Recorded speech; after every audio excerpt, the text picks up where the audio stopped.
Kas ir skvošs? Skvošs ir tāds aizraujošs, dinamisks rakešu sporta veids, kuru, kā redzam, spēlē kortā ar nelielu gumijas bumbiņu. Un tā atšķirībā varbūt no citiem rakešu sporta veidiem mēs izmantojam visas 4 sienas, un līdz ar to tā sitiena dažādība ir daudz lielāka, un tas sienas tajā spēlē arī tādu lielāku dinamiku, koncentrēšanos, jo jāsako līdzi, nezinu, kur aizsitīs bumbiņu, to var gan nojaust pēc tā, kā pretinieki sagatavo raketi pie bumbiņai, bet, ir ļoti, ļoti jākoncentrēs. Bet, līdz ar to skvošs ir, es teiktu, ļoti aizraujoši un interesanti.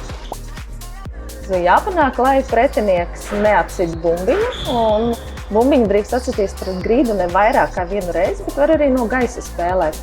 Un, lai pretiniekam būtu grūtāk izsist to bumbiņu, mērķis ir bumbiņu pielipināt pēc iespējas tuvāk sienām, sānu sienām, aizmugurē, arī priekšējai sienai, bet, zināmās laukuma robežās. Un, lai liktu pretiniekam arī vairāk skriet, tā bumbiņa arī jāmēģina sist precīzāk uz 4 stūriem un tālāk no centra.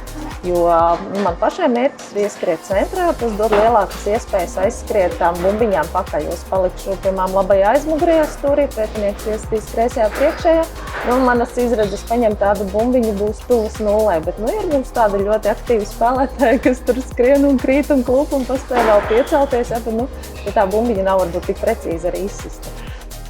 Skvošs, ir piemērots tādiem azartiskiem cilvēkiem, kam patīk dinamika.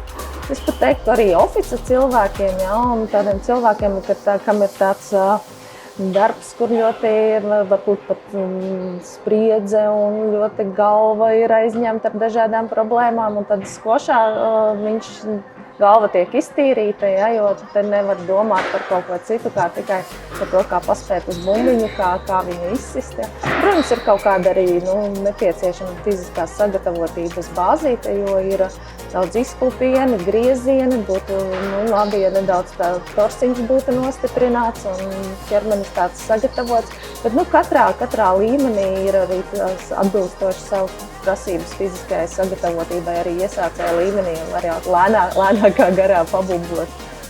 To vēl grūti pateikt. Mēs varbūt varam, kas tikko trenējās meiteni šajā vecumā, 15 gadi, kura varētu varbūt raudzīties uz to gaišo nākotnē un vēl sasniegt tādu līmeni, kad varētu startēt olimpiskajās spēlēs. Bet vairāk tā iekļaušana olimpisko spēļu sacensībās dot tieši uz skvošam varbūt atpazīstamību. Protams, šī informācija ir arī, kā arī gan federācijai, gan Jelgavas skvoša klubam ir jāizmanto, un jāsaka, ka lūk ir šāds jauns sporta veids olimpiskajās spēlēs. Un tad jau var arī piesaistīt varbūt arī vairāk spēlētāju, no kuriem jau tad atlasās jau kāda arī tā kvalitāte augstāka un jābūt kaut kādā katrā sporta veidā kritiskai masai, no kurienes izfiltrēties arī tiem augstu sasniegumu sportistiem. Tad tā, es domāju, primāri ir šī varbūt lielākā popularitātes iespēja un atpazīstamība. Es teiktu, ka diezgan labi, kā parasti, jo īpaši sieviešu un junioru līmenī latviešu čempionāts notika novembrī, un tur visas jelgavnieces aizņēma visu piedestālu, 1., 2., 3. vieta. Man izdevās kļūt par čempioni, un 2., 3. vieta manas audzēknes bija būt arī 4. vieta, bet saslima, diemžēl pēdējā brīdī tieši, kas ir Latvijas junioru čempioni, bet tas tik un tā piedestāls viss bija jelgavniecēm, un līdzīgi arī junioru čempionātā arī meitenes bija 1., 2. vieta, un 3. labākā jau bija izaugusi no junioru statusa. Puiši mums ir vairāk tādi jaunieši, kas ir vidējā vecumā, apmēram 15 gadīgi, tādi trenējās aktīvāk, bet U19 līmenī viņa vēl nav pa spēkam, pa zobam labākos juniorus uzvarēt. Tad vīrieši arī tāds vairāk mums ir tāds hobija klases līmenī ļoti labi startē, kas gan jauni cilvēki ienākuši un tajā augstākajā grupā tur no ap 10, 12, 2 Jelgavas skvoša kluba spēlētāji arī grozās.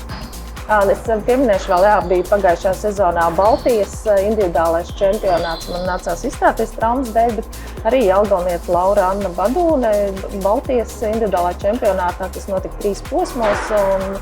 Jā, beidzās pavasarī, arī ieņēma 3. vietu. Tāds arī jāatzīmē šāds sasniegums. Arī, kas trenējās tikko Sonora Liepa, 15-gadīgi aktīvi startē Eiropas skvoša federācijas reitinga turnīros, ārzemēs braukals turnīriem. Un vienā no turnīriem, šeit Dānijā, tas bija, viņai arī izdevās iegūt 3. vietu U17 grupā, kas viņai šogad ir tātad 1. gads U17 grupā.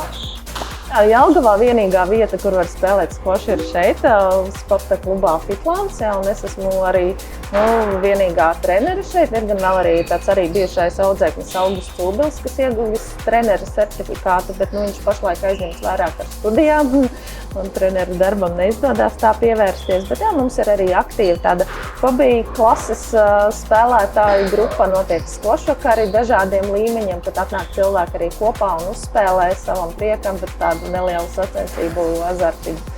Tā kā droši Fitlandā, Jelgavā.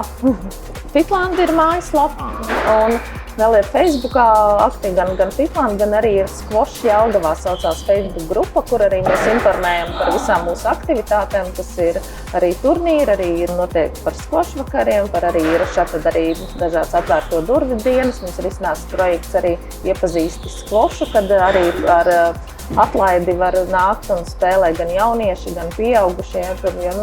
Ja tu nezini vēl, vai man uzrunās skvošu vai nē, varbūt tev žēl tērēt arī tas skvoša kortiem naudiņu vai treniņam. Un tad tāds ir arī iespēja pirmajam treniņam arī iepazīties projekta ietvaros.